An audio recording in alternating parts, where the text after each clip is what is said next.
Okay. All right.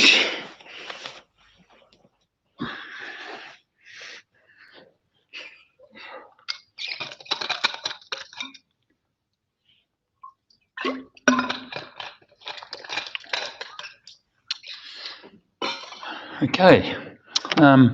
Welcome back, everyone. Thanks for tuning in. So it's the 4 o'clock Path to Enlightenment class here at the Tibetan Buddhist Society north of Melbourne, in Euroke, in our traditional Tibetan temple. Beautiful sunny day, and all the golden trees in the garden are starting to sprout, which looks really nice. So we start off with I'll just mention at the start, there's a light offering, and it's on behalf of Anna's mum, June Goldstein, who is currently suffering from illness. May the merit of the light offering be dedicated to her good health and peace and happiness, to the cause that in this and future lives she comes under the care of wise and compassionate teachers, that all her positive qualities develop, that all her obstacles, suffering, and problems easily dissolve, and that she quickly attains enlightenment for the benefit of all. So we can just focus on that for a couple of moments.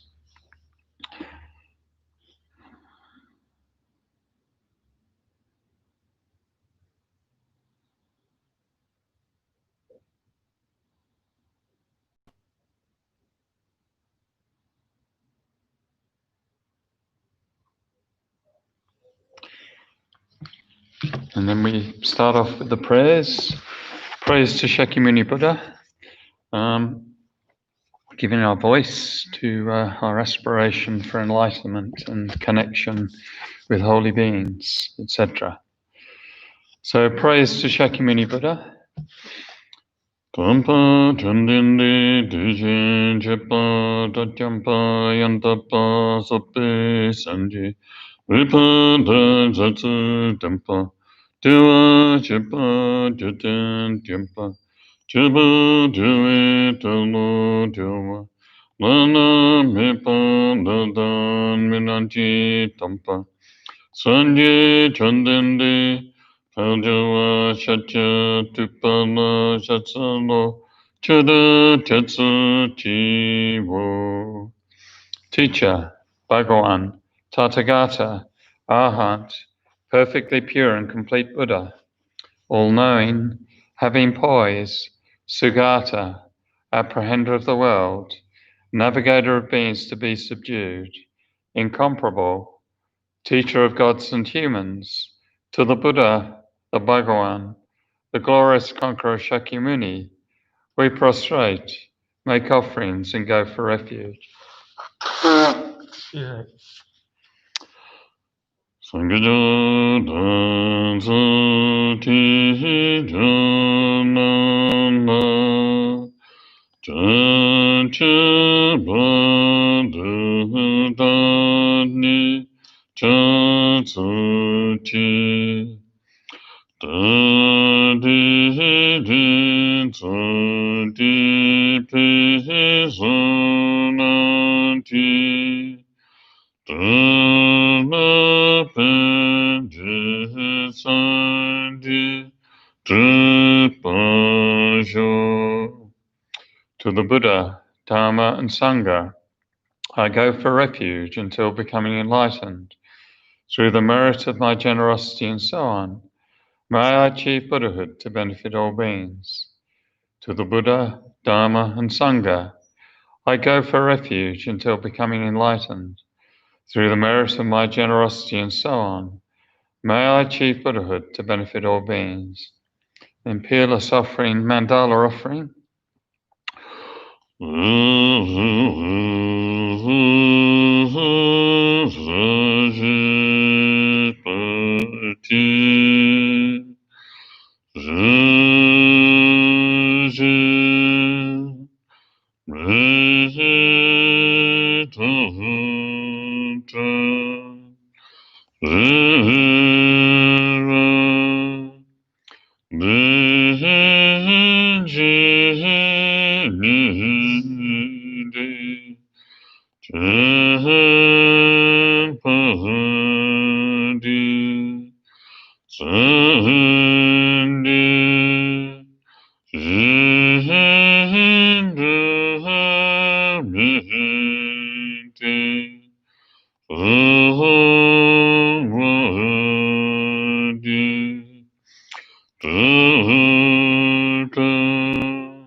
This ground, anointed with perfume and strewn with flowers, Mount Meru, the 4 continents, adorned with sun and moon, imagined as a Buddha land and offered thus, may all beings enjoy such pure lands. I prostrate my 3 doors with a mind of respect, and offer all actually arranged and mentally emanated offerings. I reveal all the downfalls and negativities that I have ever collected, and rejoice in the virtues of individuals and superiors. Please remain perfectly abiding until samsara is no longer seen. I request you to turn the vast and profound wheels of Dharma.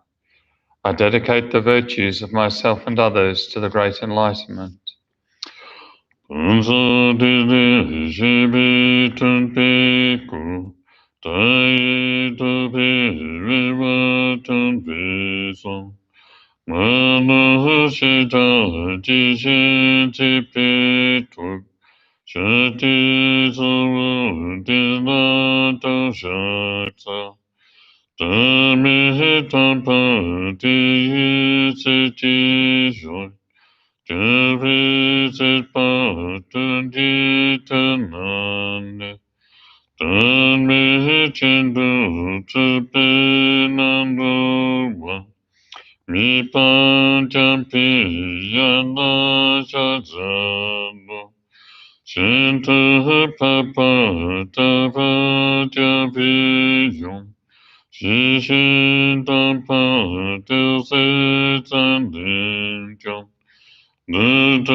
Body born from 1,000,000 magnificent excellent virtues, speech fulfilling the hopes of infinite beings, a mind that sees all objects of knowledge precisely. I bow my head to the chief among the Shakyas, supreme sons of the incomparable teacher, carrying the load of all the conqueror's deeds, by their emanations appearing in countless realms. I prostrate to Maitreya and Manjushri. The mother of conquerors is difficult to fathom. The precise thought is in commentaries written by Jampaviva's ornaments, Nagarjuna and Asanga. I prostrate at the feet of those most renowned in the 3 realms. From these 2 great chariots come the excellent lineages of the paths of profound view and vast deeds. Their essential points gathered thoroughly and without fault. Prostrations to the lamp holding this treasure of instruction. Giving explanation through compassion, by seeing precisely and completely the essential points of all paths of Sutra and Tantra, holder of the conqueror's entire holy Dharma, Prostrations to the glorious Losangdrapa. I, seen all the infinite teachings, supreme way of crossing for those entering the journey to liberation, moved by compassion to deeds skilled in method, prostrations to the spiritual masters who make everything clear. And we go to page 27. Excuse me. The kind master is the basis of all qualities, and proper alliance is the root of the path. By seeing this excellence and through much striving, bestow blessings to be devoted with great respect. This gentle support of freedom, obtained this one time, is most difficult to achieve. Knowing its great value gives rise to a mind seizing its essence constantly day and night. Bestow blessings to generate this continuum unceasingly. It is like a bubble in water, it is constantly moving body and life. Thus remember the swift collapse of death. Beyond death, like body and shadow, white and black karmic results follow after. By gaining firm certainty in this, the mass of faults, subtle and very subtle, are abandoned, and the accomplishment of all virtuous collections completed. Bestow blessings to ever attain conscientiousness. The qualities of samsara are unfit to be trusted, the door to all suffering. Do not be content with these enjoyments. By knowing its defects, bestow blessings to develop a great aspiration for the bliss of liberation. By that pure thought, great conscientiousness is drawn forth, and mindfulness and awareness of the individual liberation, the root of the teachings. Bestow blessings to make this the essential practice. Just as I myself have fallen into samsara's ocean, all living beings as mother are also like that. By seeing the responsibility for the liberation of beings, bestow blessings to be trained in supreme bodhicitta. However, by merely generating the mind, if not acquainted with the three aspects of ethics, enlightenment will not be attained. By seeing this excellence, bestow blessings to train with strong effort in the vows of the conqueror's sons. Pacifying distraction toward perverse objects, by way of proper analysis of the perfect meaning, bestow blessings to swiftly and continuously generate the path related to the union of calm abiding and special insight, thus becoming a vessel trained in the common paths, and to the Vajrayana, supreme evolution of all vehicles, bestow blessings to engage the easy path itself, that sacred way of crossing for fortunate beings. The base of practice for the two aspects of attainment is when guarding the pure vows of commitment is found to be genuine and certain, bestow blessings to protect them even at risk of life. Then by understanding properly the important points, which are the essence of the two stages of the Tantra classes, bestow blessings to practice according to these holy teachings with continuous effort in the supreme four-session yoga. Like that, may the spiritual friend revealing the gentle path and the friends of proper practice stand firm. Bestow blessings to quickly pacify the masses of outer and inner hindrances. In all rebirths, may I never be parted from perfect gurus in the enjoyment of the glorious Dharma. By utterly completing all qualities, paths, and grounds, may I quickly achieve the state of Vajradhara. So we start off with some meditation. Okay. So we'll practice again the visualizing Guru Shakyamuni Buddha as our concentration object and some of the meditations from the Shakyamuni Buddha Siddhana. Okay.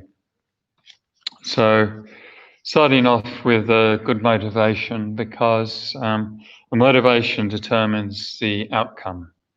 So if we're walking from Broadmeadows to Pascoe Vale, then every step becomes a cause of arriving at Pascoe Vale. If our motivation our aspiration is to walk to Sydney, then every step becomes a cause of us arriving in Sydney. So if our aspiration is enlightenment, then every bit of meditation we do becomes a cause.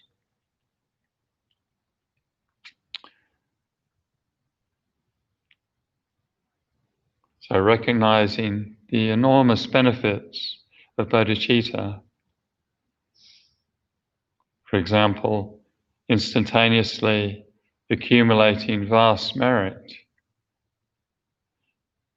instantly purifying a huge amount of negativity through the power of bodhicitta, and becoming a source of peace and happiness for all living beings. So extraordinary. They're 3 of the 10 benefits listed in the path to enlightenment.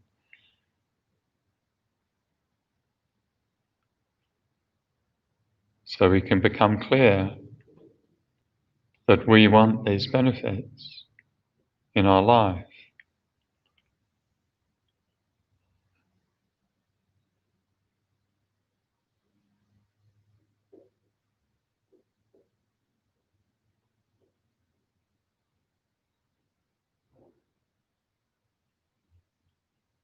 And reflecting on the kindness that's been shown to us throughout our life, our dependency on others from when we were born right through to now, in terms of everything we have coming from others.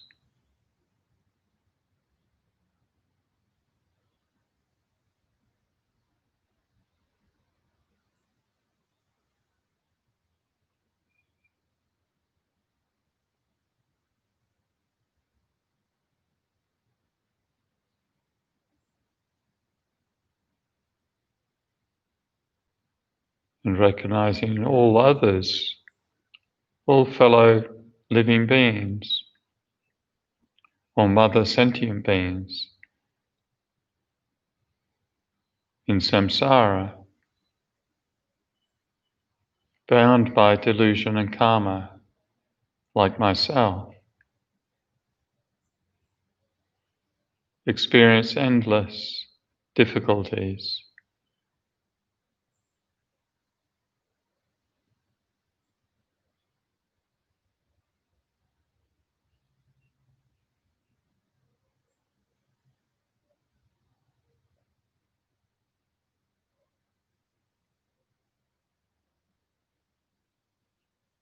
So from our heart we determine, I must awaken my Tathagata essence, my Buddha nature, the natural purity of mind,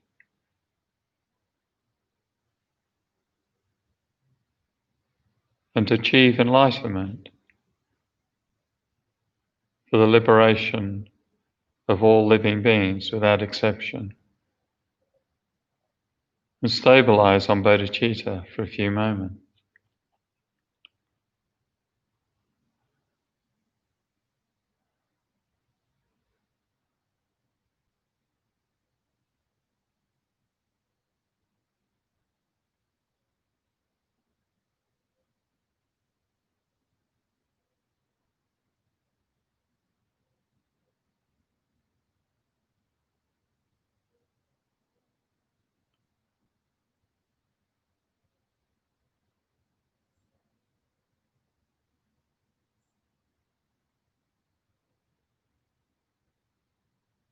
And visualizing in space in front of you, from empty space, again, there appears a light-natured golden throne, on top of which a white lotus, on top of that, a beautiful, peaceful, flat moon disk, and on top, a radiant sun disk.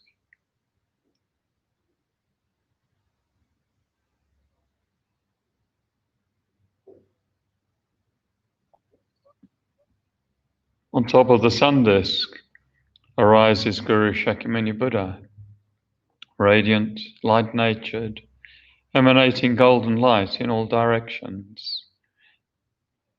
His one face, smiling gently towards you, compassionately towards you, representing Shakyamuni Buddha's realization of the underlying nature, the one nature of all things, their emptiness of inherent existence.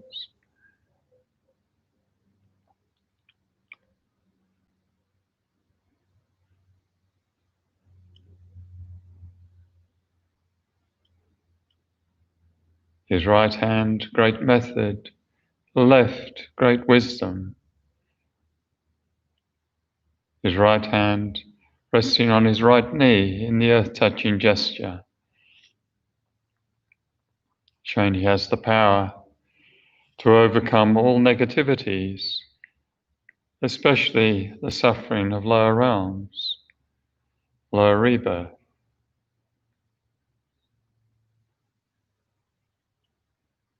His left holds in his lap a begging bowl full of wisdom nectar, the nectar that dispels all delusion and especially all disease.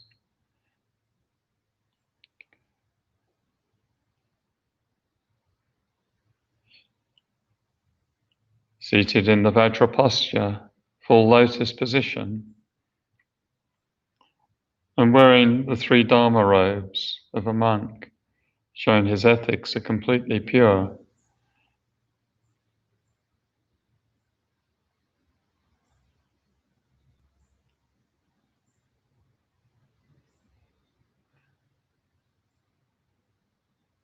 The 32 major and 80 minor signs of a perfect being. At his crown is a white Om, at his throat a red R, and at his heart a blue Hum, surrounded by Shakyamuni's mantra, Om Muni Muni Maha Muniye Soha.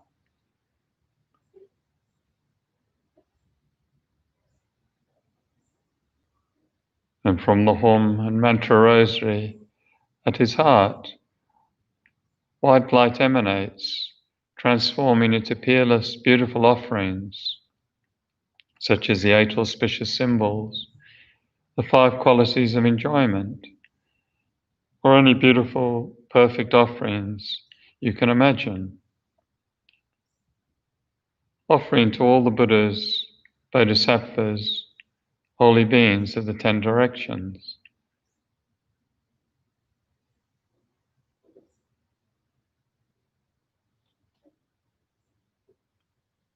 These Buddhas and Bodhisattvas transform into wisdom being Shakyamuni Buddhas.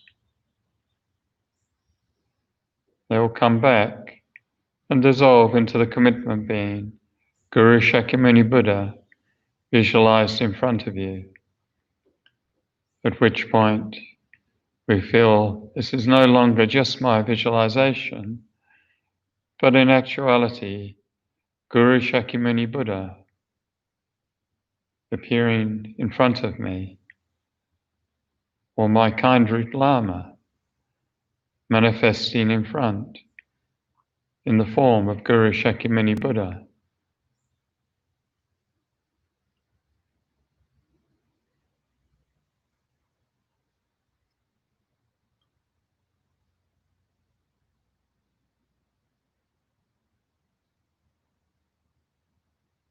And we visualize all living beings around us in the form of humans, with the various sufferings of samsara, sickness, dying, and so on.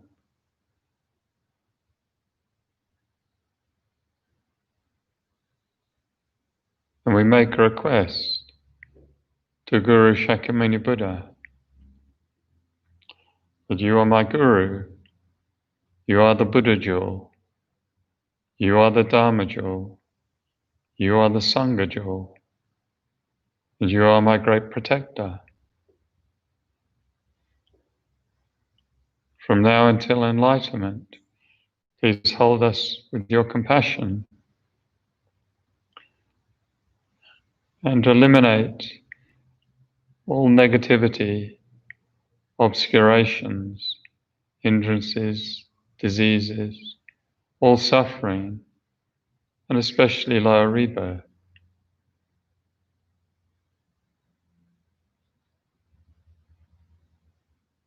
And bestow on us all realizations of the path.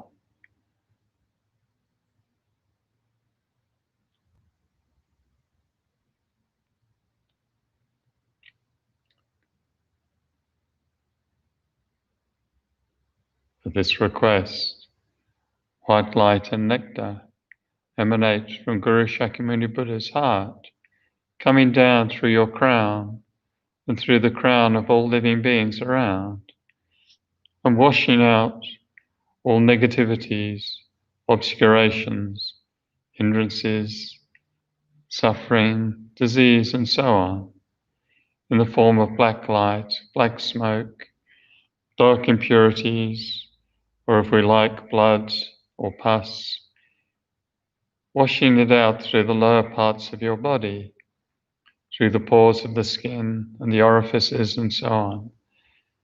And it all disappears into the earth, disappearing forever.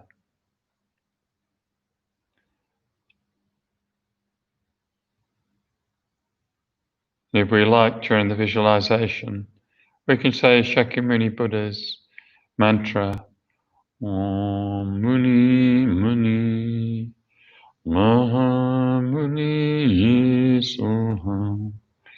Om Muni Muni Maha Muni Soham. Om Muni Muni Maha Muni Soham.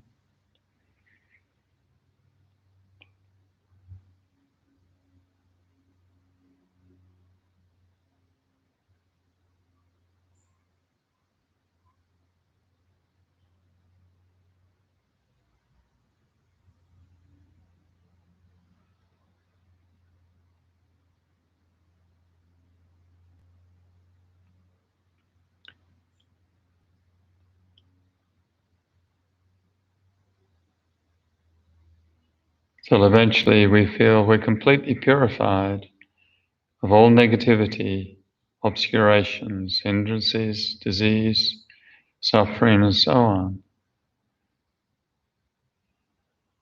And we've received the realization of peacefulness.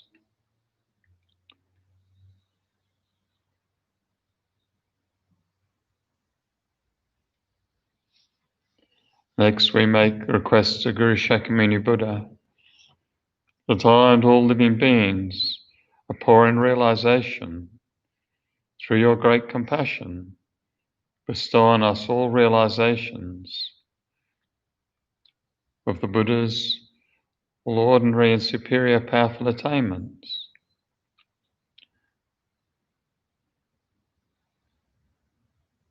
And visualize orange light and nectar emanate from the heart of Guru Shakyamuni Buddha, coming down through your crown chakra, filling you with orange light and nectar in the form of all realizations.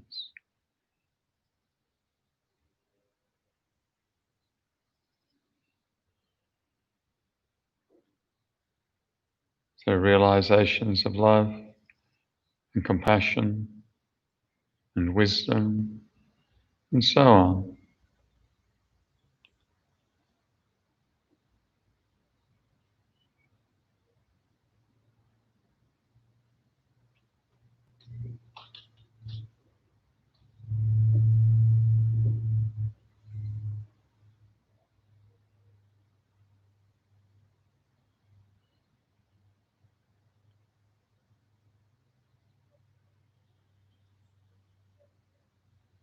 And we feel now we have received the realization of increase from Guru Shakyamuni Buddha.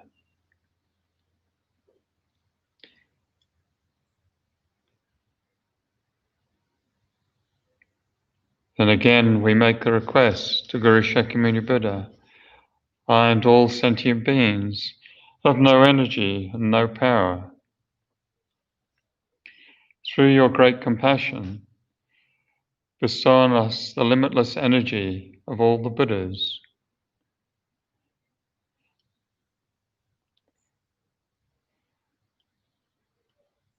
Requested in that way, then red light and nectar emanates from the heart of Guru Shakyamuni Buddha, coming down through your crown and through the crown of all living beings around, filling you with red light and nectar.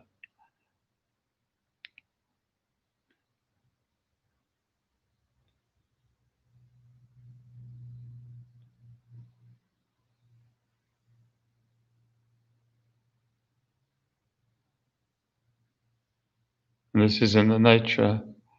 We feel we're receiving the power of faith, the power of perseverance, the power of mindfulness, the power of concentration, and the power of wisdom from Guru Shakyamuni Buddha.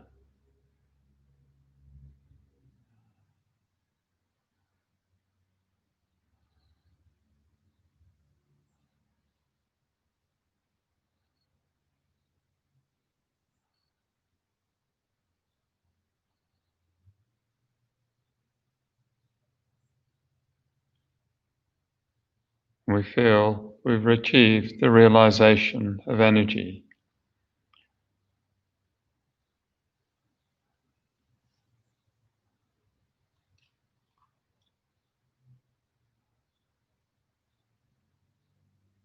Then again, we make a request to Guru Shakyamuni Buddha that I and all living beings have many obscurations, many hindrances. Bestow on us the power to dispel all obstacles and all hindrances.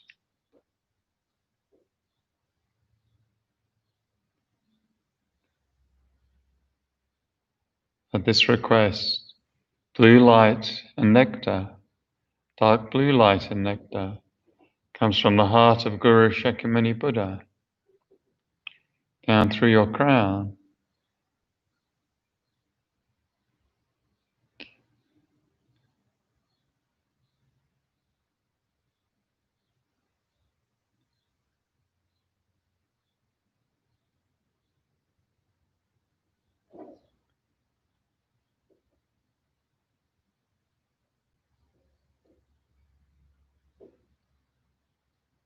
and we feel we've received the realization of wrathfulness, the power to overcome all hindrances and obstacles from Guru Shakyamuni Buddha.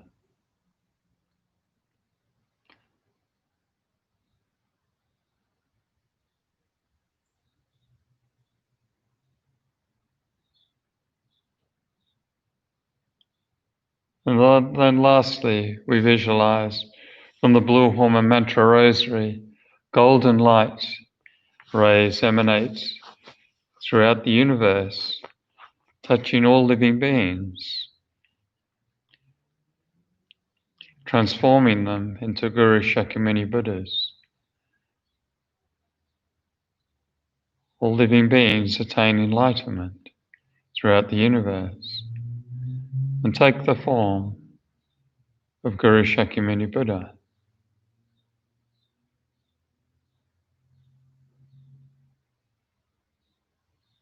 These then collect back and dissolve into Guru Shakyamuni Buddha visualized in front of you.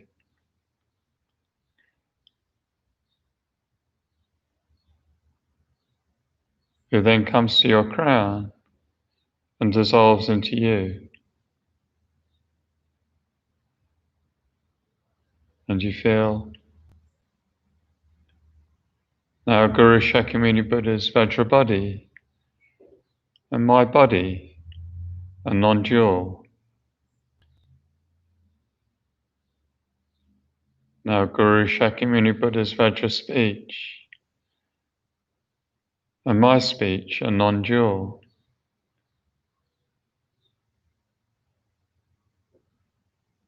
And now Guru Shakyamuni Buddha's Vajra mind and my mind are non-dual.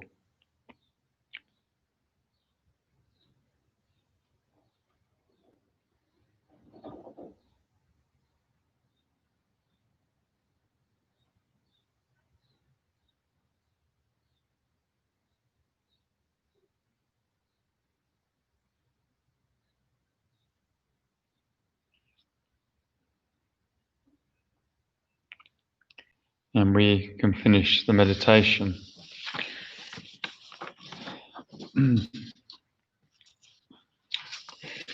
So we're still on karma abiding. It's quite an extensive presentation Geshe gives, and I'm giving a little bit of supplementary stuff. It was on karma. So karma abiding can seem quite a dry subject in ways. There's sort of 9 stages of karma abiding, and there's 5 obstacles and 8 antidotes and 6 powers and 4 attentions and but I think also maybe sometimes it seems dry because most of the subjects of the Great Scope teachings are they're to do with our connection with others. For example, the teachings on equanimity or on love, developing loving kindness, developing compassion, developing generosity, developing ethics, developing patience, and so on. They're there's a connection with others, whereas the karma abiding teachings they're like an essential tool for our own well-being and for us to traverse the path to enlightenment. So, sorry if it sometimes seems a bit dry. We're getting towards the end of it, but it's an essential thing we need to go through. So we've been looking at we looked at the 5 obstacles: laziness, forgetfulness, sometimes said agitation and dullness, or laxity and excitement. Non-application and over-application. So, and we've been going through the 8 antidotes, the sort of the 8 essential things we need to develop to cultivate our concentration and our calm abiding. So we looked last week at the antidotes to laziness. The path to enlightenment said is the biggest obstacle, our laziness, not engaging. And the 4 antidotes were faith, aspiration, effort, and pliancy. Now, that was laziness. Then forgetfulness, we looked at the antidote of mindfulness. Then then laxity and excitement, we looked at awareness. Then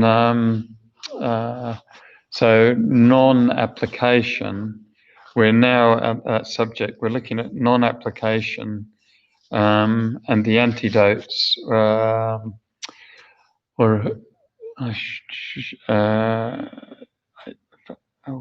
sorry, I'm drawing a blank. I thought I had all this memory.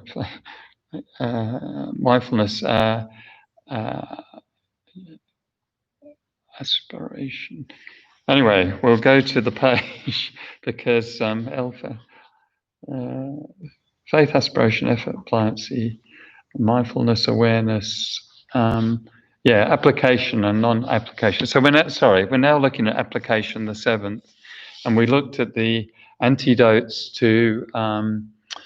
Last week we looked at the antidotes to laxity, the 2 main obstacles, to our concentration, laxity and excitement.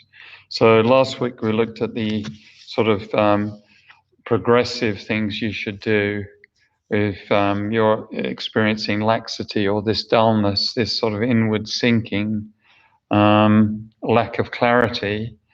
And so those were things like tightening your attention. And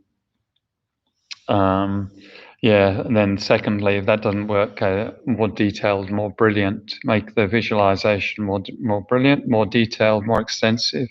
And if that didn't work, change into an inspiring Lam Rim subject, such as Guru Yoga or Bodhicitta or Buddha nature and so on, to spark the mind up, get some energy going.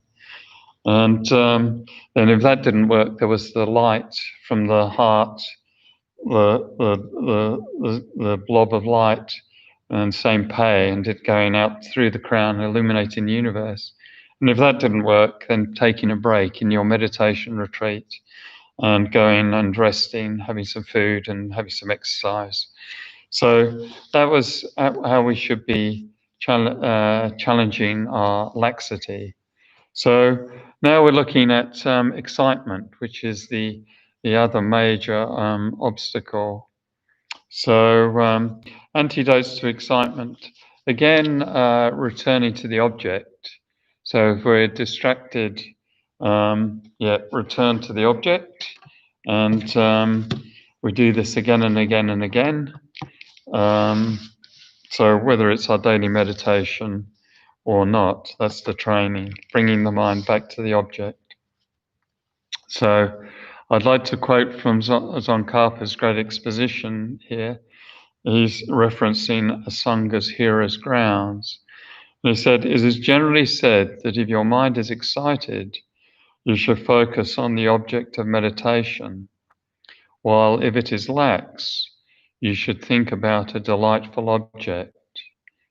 When your mind is excited, do not bring to mind inspiring and delightful objects, because this will cause your mind to be downwards. So with excitement, the mind's going out, and with laxity, it's more of an internal sinking. So that seems to be the way Tsongkhapa characterizes it anyway.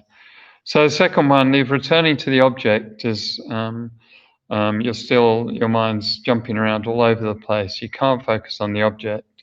And this can easily happen in meditation retreat, in samadhi retreat, concentration retreat. Then the second advice Geshe gives is to relax your concentration. So if you try to push too hard, then, and we've probably all done this, I've done it lots and lots. You're trying to gain the result, and you push too hard, and your mind becomes sort of unstable or agitated, or it doesn't work. You can't force it. So our minds aren't computers. We can't force them to run along a particular program. Meditation, I suppose, it's a natural process, an organic process. So like in nature, you can't force a plant to do something. You've just got to try and provide all the conditions, and then you might get a rose or a marigold, or a beautiful fruit tree or whatever. So it's an organic. We can't bulldoze or push our way through without applying these methods. So sometimes we have to relax more. And Tsongkhapa, this is page 65 of volume 3, he quotes Aryasura's Compendium of the Perfections. When your mind becomes excited, stop this disturbance by calming it and stabilizing your attention. So calming down, relaxing, and stabilizing. So if that doesn't work, so returning to the object doesn't work, and then relaxing our attention but still staying on the object doesn't work, then we can try and sober the mind up with focusing on sobering things that challenge our infatuation with whatever the excitement is, these worldly, the trinkets and the shiny baubles of samsara that the mind's running towards. Then we sober the mind up by focusing, for example, on death. So that's very sobering, the fact that we're going to die. And if the mind's running to thoughts of another person, they're also going to die. They're going to get old, decay, and so on. So that's very sobering. Focusing on the experience of beings in lower realms, for example, the hell realms, the hungry spirit realms, or the animal realms, you know.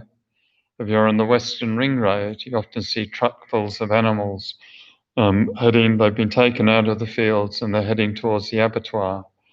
So that's a bit of a reality check just to think about those sorts of things. Or the sufferings of psychic existence, for example, people in Syria now facing war, people dying through COVID, people in nursing homes being neglected, and so on. So no shortage of samsara, of things to sober our mind. And Tsongkhapa on page 65, he says, in the case of excitement, out of attachment, your attention pursues objects, such as forms and sounds. So in response to that, bring to mind disillusioning things that cause your attention to be drawn inwards. So there's again that sense of outwards, going outwards and trying to bring the mind back inwards. As soon as this calms the excitement, settle your mind on the earlier object of meditation. In Bhava Viveka's Heart of the Middle Way, calm excitement by bringing to mind impermanence and so forth. Pull your mind back from distraction by noting the faults of the distracting objects. And there's that classic verse from Shantideva where it says, whatever I enjoy shall become a memory. Whatever has passed shall not be seen again. So obviously this requires discipline because we naturally like dwelling on things we're attached to. So whether it's in meditation retreat, you got bored with the object and you're focusing on the amount of money you've got in your bank account, or you're focusing on an almond croissant or a chickpea curry.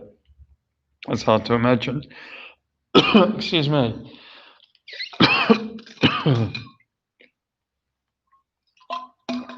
So it needs discipline to then pull our mind back to the object, the samadhi object. The fourth antidote, so returning to the object doesn't work, relaxing our concentration doesn't work, going to sobering subjects for a brief time doesn't work, we're still agitated, then counting the breath is the next recommendation. So just coming back to the body, taking your attention out of your mind, out of your head, and maybe focusing on the breath in your abdomen. And lastly, if that doesn't work, and this is more advice for samadhi retreats, concentration retreats, than daily practice. If that doesn't work, then you take a break and you physically tire yourself out with exercise, gaze into the distance, eat some rich food, and so on. So I'll again quote from Tsongkhapa on page 67. He says, in summary, withdraw your mind from scattering and excitement, inwardly fixing it upon the object of meditation, and seek stability.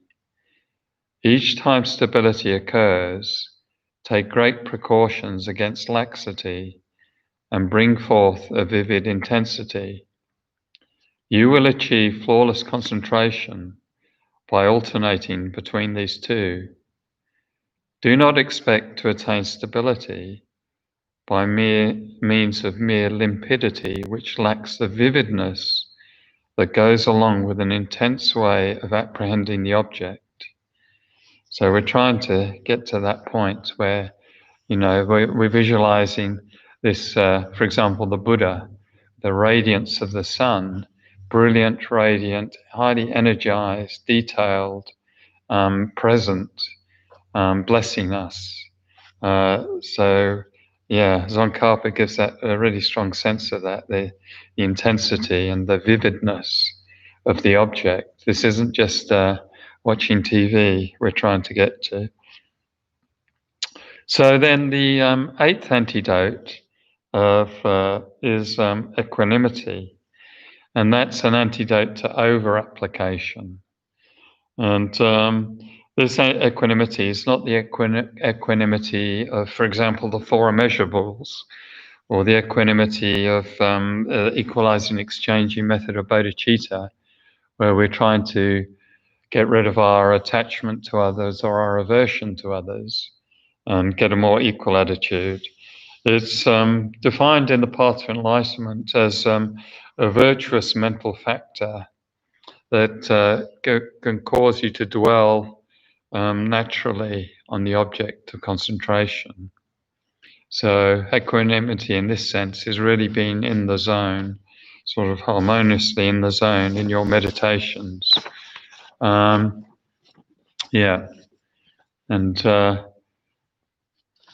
so over-application happens if we've got to a point where we don't have laxity and excitement in our concentration, but then we're still applying antidotes. That's over-application, and equanimity is the antidote to that. So again, from Tsongkhapa, he quotes Kamala Shila's second stage of meditation. When laxity and excitement have gone, and you see that your attention is calmly remaining on the object of meditation, relax your effort and abide in equanimity. Then remain this way for as long as you please. And he quotes Asanga's Hearer's Grounds. He gives a really good explanation of what actually is equanimity. He says, what is equanimity? As your mind attends to objects of meditation associated with serenity and insight, it is focusing with calm settling, spontaneous mental engagement, a sense of mental well-being, effortless mental functioning after becoming serviceable, and a mental balance free from the afflictions. When is the time for equanimity? In terms of serenity and insight, when your mind is free of laxity and excitement. So equanimity is a product of concentration, but it also supports us as we develop our concentration. So Geshe used to talk about samadhi food as developing concentration. It actually sustains the body. And in 1991, he said, if I think this was in a samadhi retreat, a concentration retreat, where some of us were probably looking a bit depressed and a bit upset or a bit bored. He said, if losing the object, no depressed, but immediately come back to the object, continuously try, then gradually better. During meditation, completely relax, then peerless enjoyment, no tired, slumped over like 100-year-old man, is not necessary. Ordinary food is gross food. If we eat too much, then we become fat or sick. Too little, and then we become too thin. Extraordinary food is samadhi. The cause of our body becomes very strong, a good shape and good color. So even though those quotes there, we can see from equanimity and samadhi food how marvelous it would be to develop our concentration so significantly. So next we get to page 812, and this is the stages of concentration, the 9 stages we need to go through to the 9 mental stages Yeah, it starts off on page 812. So we can train in these 9 stages in a calm abiding retreat, but it is said that you can get to stage 4 or 5 even if you have a remarkably good daily meditation and discipline and stay with the one object, apply all the methods. You can actually get to stage 4 or 5 in daily meditation. That would be really exceptional. So calm abiding retreat, yeah, we try and minimize all our other practices and commitments and focus on the one thing. So then in the Path to Enlightenment, it talks about choosing an object of meditation. There's quite a lot of things said there. So first and foremost is we need to stick with the same object, and it's got to be a mental object. So Lama Tsongkhapa says that, Asanga says that, Kamala Shila says that, and Geshe says that. We need to stay with the one object if we're going to develop our concentration. And it's a mental object, not an external picture, although we can use, for example, a picture of the Buddha to familiarize ourselves and then develop the mental object, the mental image. And it's Path to Enlightenment says should be an object we enjoy. So, for example, if you don't like, if you choose to meditate just on the image of an eggplant, then you might come to mind all the times someone who doesn't like eating eggplant, then all that sort of association with the slimy eggplant is going to detract from you wanting to go back and focus on the object. So it should be an object that we enjoy. And the Sangha said, ideally not emptiness, because we need something a bit more easily defined and a less subtle object to develop our calm abiding. And the Sangha said the image of a Buddha is what he recommended, because it's more substantial and through the power of the object. And if we have a particular deity, we can visualize in front of us, or self-generation. If we have Vajrayana practice of self-generation, that can be the object. So again, I'll just quote from what Geshe said, or he said, Samadhi meditation comes from Maitreya Buddha and the Sangha. Samadhi comes from the 9 mental stages, and these come from Asanga's commentary on Maitreya's text. So many subjects, and just breathing meditation is not enough. Therefore, checking the outline and then looking inside and getting familiar with these subjects. So on page 813, Geshe then talks about the benefits of meditating on a holy object, such as the image of Shakyamuni Buddha. And that's when Geshe led Samadhi retreats, we always, as far as I can remember, we always did Shakyamuni Buddha image. There's lots of reasons. So the advantages of holy object, we develop calm abiding, but at the same time, we're accelerating it because we're purifying our negativities. We're accumulating merit. Lord Tsongkhapa, in his great exposition, says, recalling the Buddha gives rise to limitless merit. And focusing on the Buddha, it ripens our Buddha potential, our Buddha nature. Like naturally, we're bringing our mind to enlightenment, vividly, intensely, bringing our mind to enlightenment. So obviously that's going to ripen your Buddha potential, your Buddha nature. Geshe says it's a cause of developing Buddha's qualities. The qualities are symbolized in the form of the Buddha.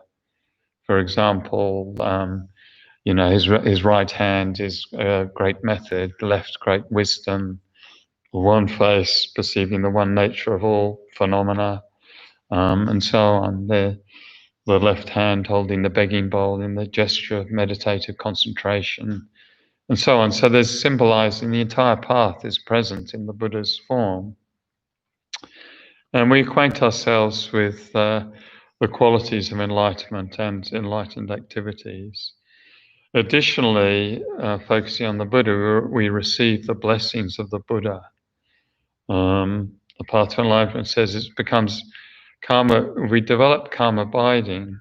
Even before we develop karma abiding, we start to perceive the Buddha in dreams, and we might have visions, sort of indirect, sort of intuitive, indirect mental cognitions of the Buddha and of holy beings. And post karma abiding, we never forget the Buddha or the qualities. So it's really marvelous benefits of focusing with faith on Guru Shakyamuni Buddha.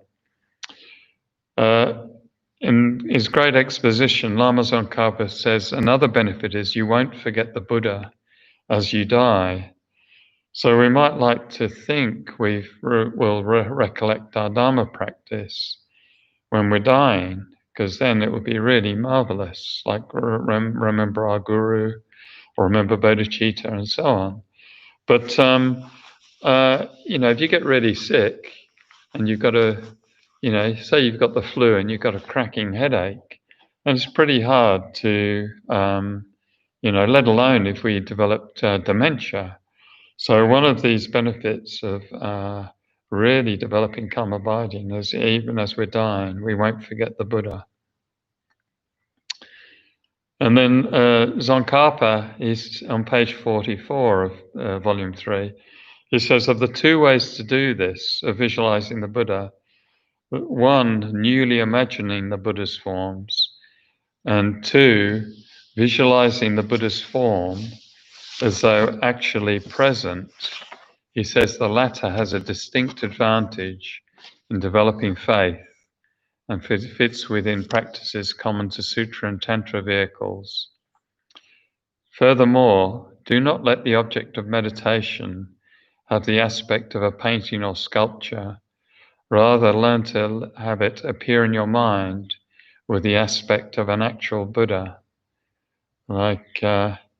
It's a phenomenon. It's really a phenomenal thing we're being asked to do.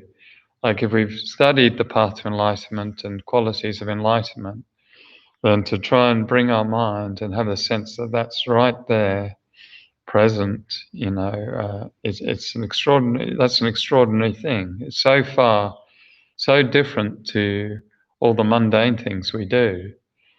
So powerful.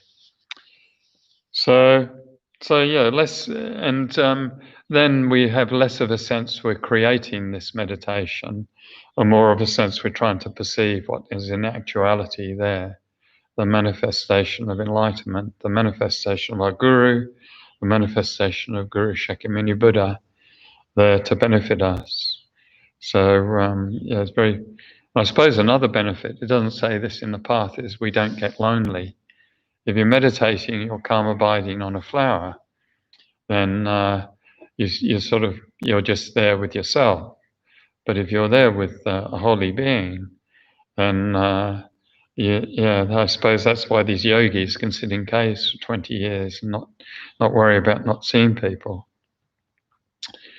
Because seeing other people's faces is apparently very good for us. There's hormones released and all sorts of things. So it's also, Geshe says, it's also a foundation of Vajrayana, clear appearance, this practice. So then there's a small section, how to visualize Guru Shakyamuni Buddha. And orally, Geshe said, sometimes you visualize the whole, the general image, and then sometimes visualizing the parts in detail.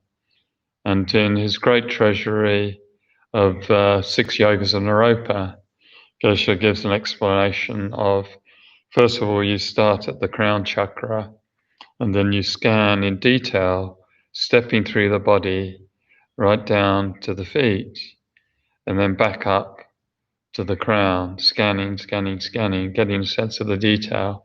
then focusing on the general image. And then when you're trying to develop more clarity, again, you can redo the scan down and back up. And Geshe says we can choose the size you like, or a comfortable size.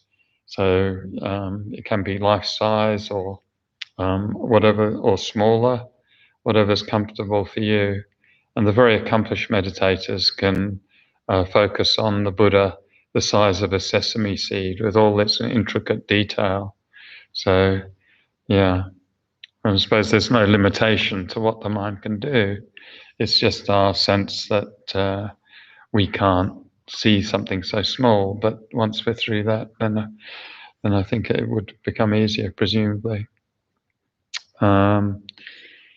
Yeah, and then also Geshe mentions at the end of the last session, you can visualize Shakyamuni Buddha becoming smaller, then dissolving into you through the crown. So you become oneness with this extraordinary purity and enlightenment.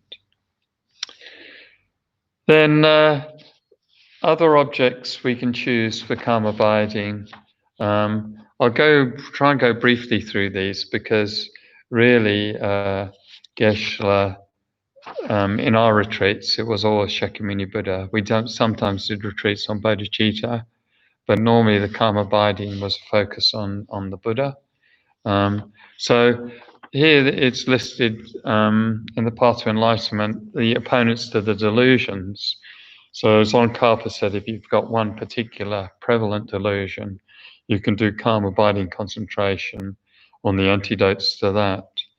So if you're, for example, the opponents to attachment is to concentrate on ugliness.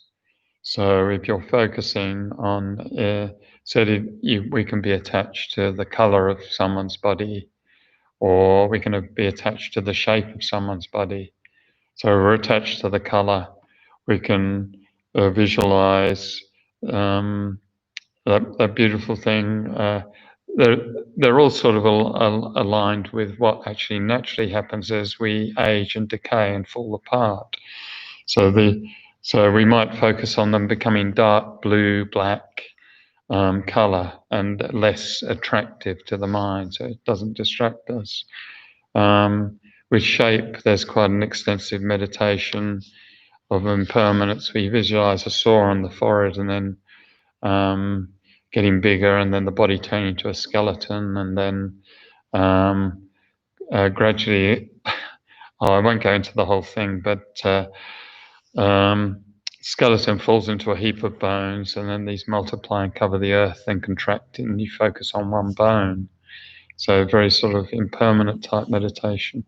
Or you can focus on the impurities of the body.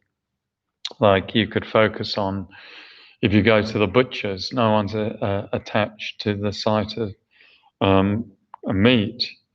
Or you can focus on feces, that's inside the body we're attached to, and urine's inside, blood's inside, pus is inside, saliva, lymphatic fluids, and so on.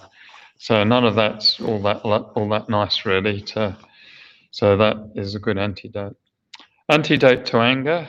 The Path to Enlightenment says focusing on love, because anger is a wish to harm. So we can do a calm abiding, focusing on great love, which would be an extraordinary one to do. Antidote to pride, and focusing on our causes and conditions.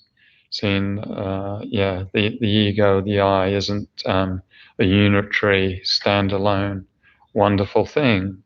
It's dependent on so many other people, dependent on all our various body parts, food from others, to reduce pride. Our opponent to ignorance, self-grasping ignorance, we can focus on emptiness.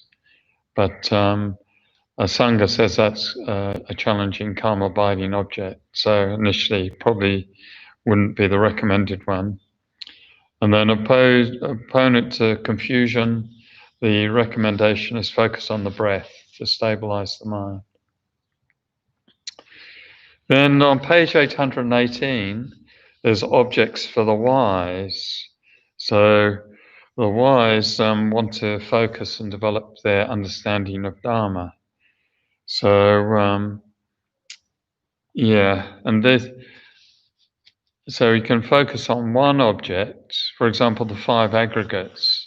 Geshe says we can focus on one of the aggregates, our form or our consciousness, our feelings, and so on, or the 18 constituents, which are the 6 consciousnesses, 6 sense powers, and the 6 objects of those senses. So pretty much everything, the outside world, the inside world, is all included in that. So you'd focus on one of those things, maybe an external form or whatever, any one, and then try and develop karma abiding on that. And the 12 sources are similar, the 6 sense powers and the six objects. Then there's the 12 links of dependent arising. So we can develop karma abiding focusing on one link, maybe aging or death or birth, becoming, or any of the 12 links. And then concentrating on sources and non-sources.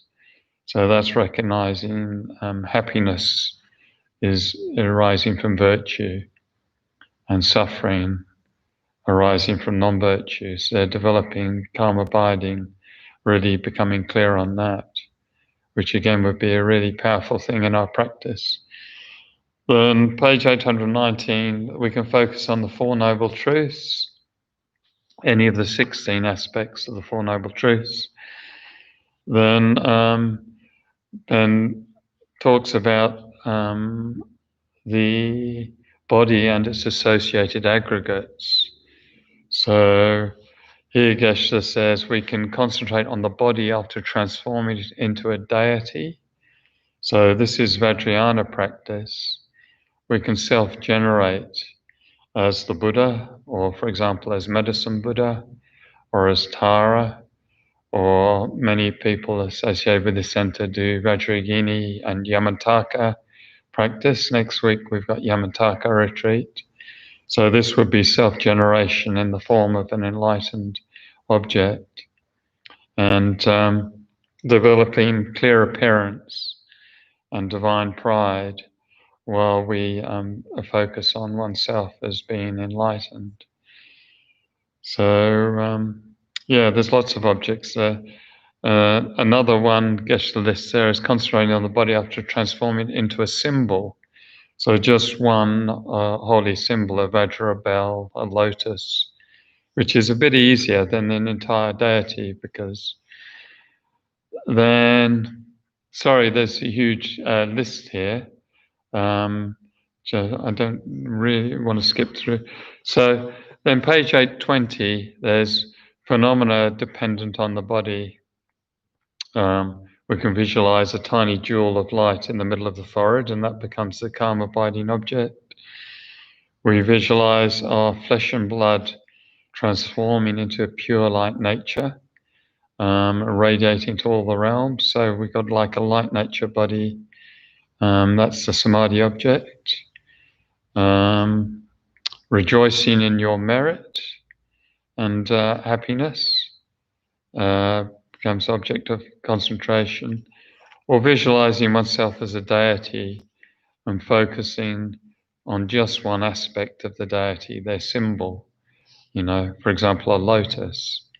And that can be quite probably a lot easier than a complex deity to visualize. Often in Vajrayana meditation, it's hard to develop your concentration because there's so many activities with lights going out and enlightened activities. You're visualizing other living beings. You're visualizing complex deity and the environment. So for karma abiding retreat, we can simplify that. So in summary, Geshe says an object you enjoy and not bored with,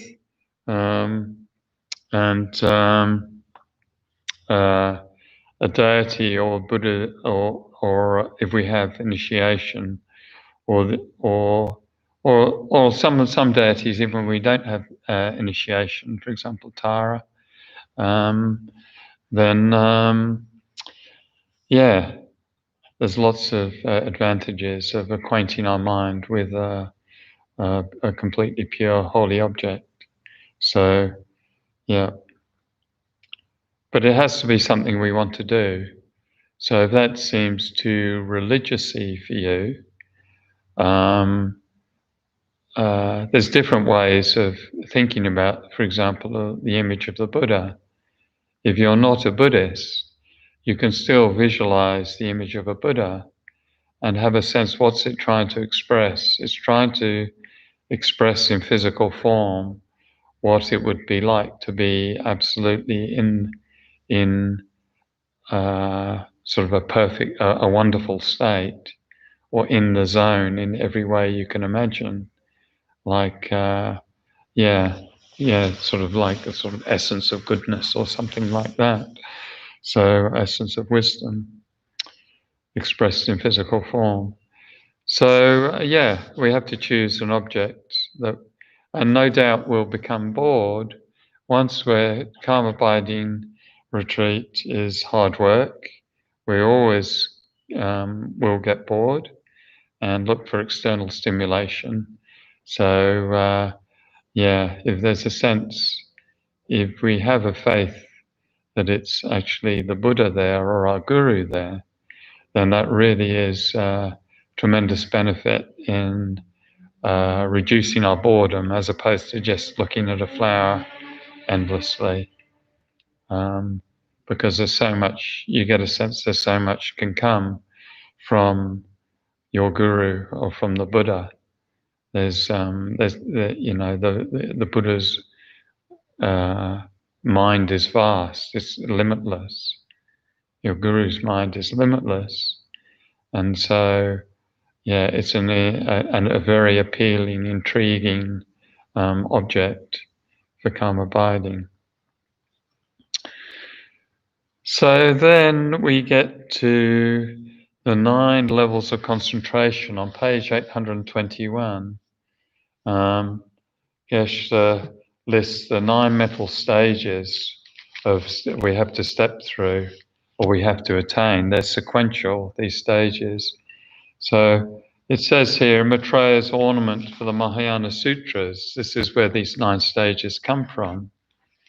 When a Sangha went to the Pure Lands, Maitreya invited him up there at the end of his 12-year retreat, where he was trying to visualize Maitreya and couldn't see him.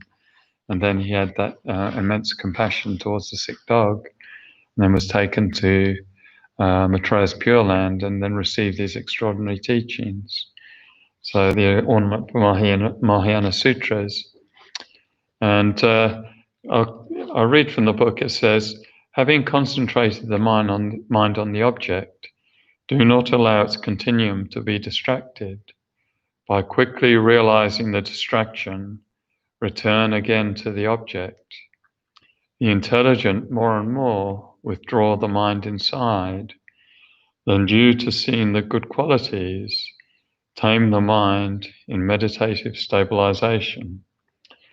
By seeing the faults of distraction, pacify the dislike of concentration. Covetousness, discomfort, and the like should be pacified immediately upon arising. Then the diligent ones, with application to the mind, attain spontaneity, and through familiarity with that, stop application. So, extracted from that are the 9 stages, and Geshe lists them on page 822. They're placing the mind, placement with continuity, patch-like placement, close placement, controlling, pacifying, complete pacification, single-pointed concentration, and placement with equanimity. So, how are we going for time? Yeah, we'll probably wrap it up there. So Yeah, they're the 9 stages. I think we're back on the 20th of sometime around the 20th of October after the Yamataka retreat is the next Path to Enlightenment class. There's the term break. So next weekend there's the Yamataka retreat, and people who are doing that, we can actually practice during the retreat to try and develop our concentration. So rather, we can spend some time just staying with the one object um, rather than doing too many activities all the time. So yeah, Vajrayana is complicated, but we can use that retreat to try and apply these methods and make some development for our concentration. Okay, so we'll see the prayers, and we'll finish. I thought we were going to finish calm abiding this week and start special insight, but we'll finish. We'll finish definitely the last. The next class will be the last one on calm abiding. That's going to be around, I think it's the 18th or 20th, something like that. And then we'll also, during that, we should be able to start on special insight, emptiness. So we'll say the dedication prayers. Final prayer of the graduated path.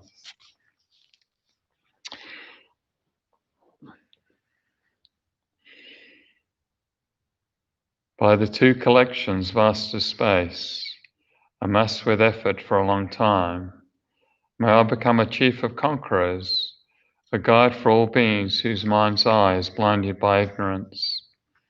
Also in all lives, while not yet come to that, may Manjushri favour me with his compassion, finding the supreme path, complete with all stages of the teachings.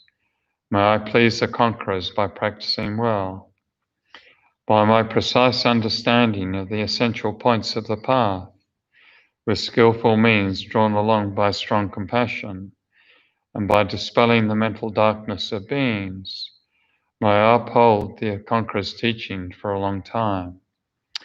Where the supreme precious teaching has not spread, also where it has spread but become degenerate, with a mind deeply moved by great compassion, may I make clear this treasure of benefit and bliss. The stages of the path, excellently established by the marvelous deeds of the conquerors and their sons, give glory to the minds of those aspiring for liberation. May the conqueror's deeds be long preserved. May all humans and non-humans who remove the obstructions and establish conditions favorable to cultivating the excellent path never be parted for all of their lifetimes from the purest of paths which the Buddhas have praised. When someone makes effort to practice properly the 10 points of conduct of the Supreme Vehicle, may he always be assisted by the mighty protectors, and may oceans of good fortune spread out, reaching all.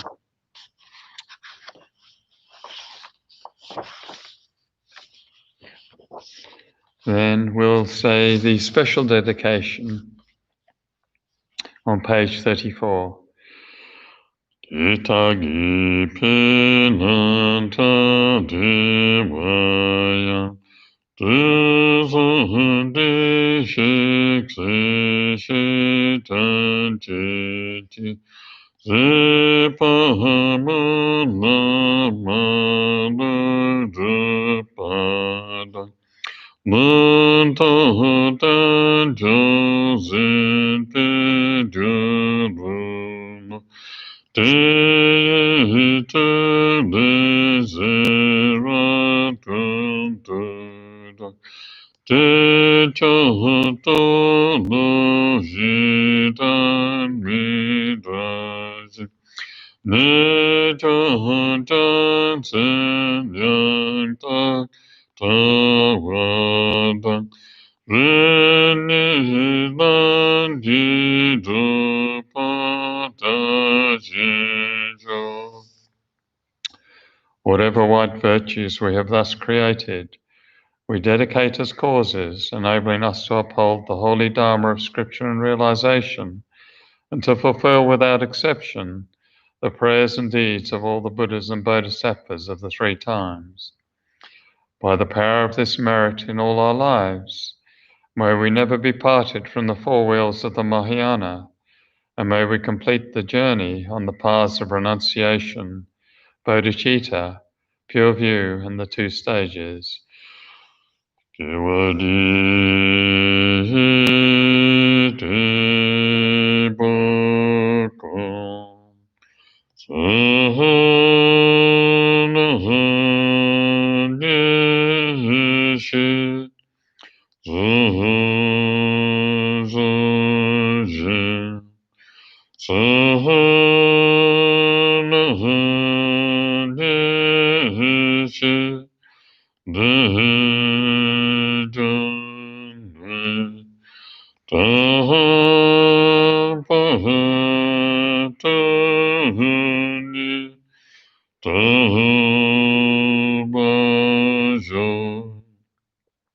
By this virtue, may all beings complete the collections of wisdom and merit, and attain the two holy bodies arisen from wisdom and merit.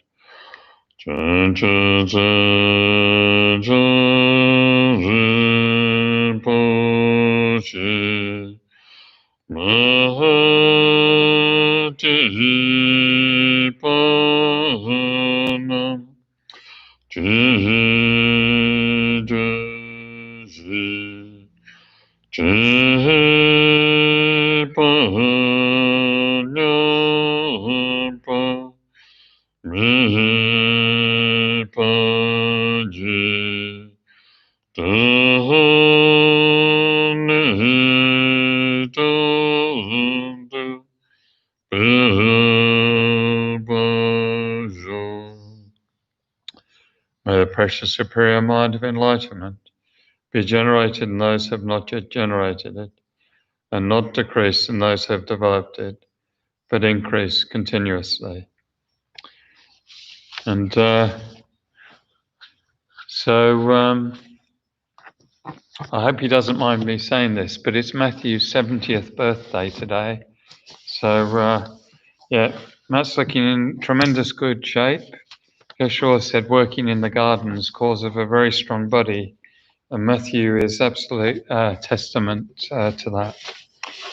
So, we've got the Vajrayana retreat next week, so no more Path to Enlightenment. And have a good break.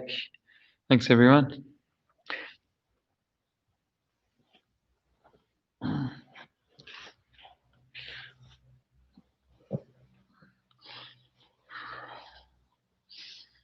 Thanks, Money.